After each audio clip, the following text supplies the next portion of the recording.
Imagine traveling to Norway for the first time. You walk through the clean streets of Oslo, walk into a McDonald's, order a simple meal.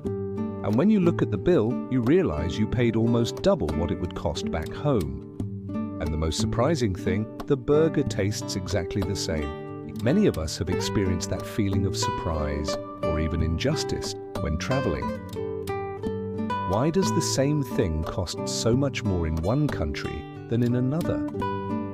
Where does this difference come from? The answer lies in a curious economic phenomenon known as the Penn Effect. And although it sounds technical, it's actually very simple to understand. It's the key to understanding why prices are so much higher in rich countries than in poor countries, even for locally manufactured products. The Penn Effect was studied by a group of economists at the University of Pennsylvania. What they discovered is fascinating. In general, richer countries tend to have higher prices for almost everything, but not because the products are better or the ingredients are different, but because wages and the wealth of a country directly influence what we pay on a daily basis. Let's give a very clear example that you're probably familiar with: the Big Mac Index. The Economist magazine invented this index as a fun way to compare prices across countries. Basically, it looks at how much a Big Mac hamburger costs in different parts of the world. In 2025, for example, a Big Mac in Switzerland costs around $7.50. In Egypt, it's barely $1.50. And in the United States, it's around $5.69. The burger is exactly the same: bun, meat, lettuce, cheese. So why does it cost 5 times more in one place than in another? This is where the Penn Effect comes in. Wages in rich countries are much higher, and this is reflected in the final price of products. Think of an everyday example: a coffee. In a rich country, the waiter who serves you might earn €3,000 a month. In a poor country, he might earn 300. The cost of his labor isn't borne solely by the owner of the establishment. We, the customers, end up paying it with every cup of coffee. So when you pay €5 for a coffee in Oslo, you're partly paying for the quality of life that allows that waiter to have a high salary, paid vacations, and an excellent public health system. This phenomenon has a name in economics: Purchasing Power Parity, or PPP. Simply put, it means that the same dollar doesn't buy the same thing everywhere. $10 in New York barely buys a fast food meal. $10 in India can buy a full dinner for 2 at a good restaurant. But be careful, it's not all about salary.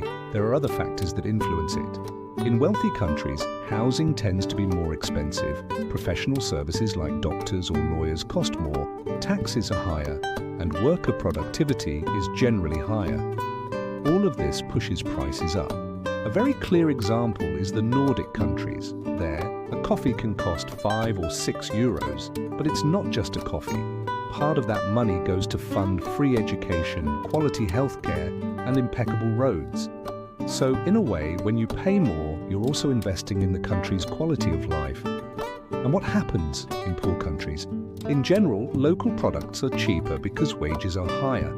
However, imported goods are often more expensive. An iPhone, for example, can cost even more in a developing country than in a wealthy one due to import taxes or a lack of competition. This means that even if the average wage is low, foreign technology can be an unaffordable luxury for most people. This creates a paradox. In a poor country, eating at a local restaurant may be dirt cheap, but buying a car or a phone may be much more expensive than in the United States or Germany. The interesting thing about the Penn Effect is that it reminds us that the price of a product doesn't just reflect the cost of producing it. It also reflects the level of wealth, wages, and development of each country. So the next time you travel and are surprised to see a Coca-Cola that costs twice as much as it does back home, remember that you're not just paying for the soda. You're paying for the entire economic system that sustains that country, from the cashier's salary to public health care to the infrastructure that keeps everything running. In short, the Penn Effect explains why products are more expensive in rich countries, not because they're better, but because overall wealth, wages, and productivity are passed on to the final price of things. And here's my question for you. What product surprised you the most because of its price when you traveled to another country?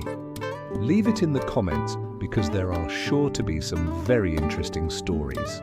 If you enjoyed this video, subscribe to continue discovering the strangest and most fascinating secrets of economics. And remember, the next time you pay too much for a cup of coffee, you might be paying more than you think.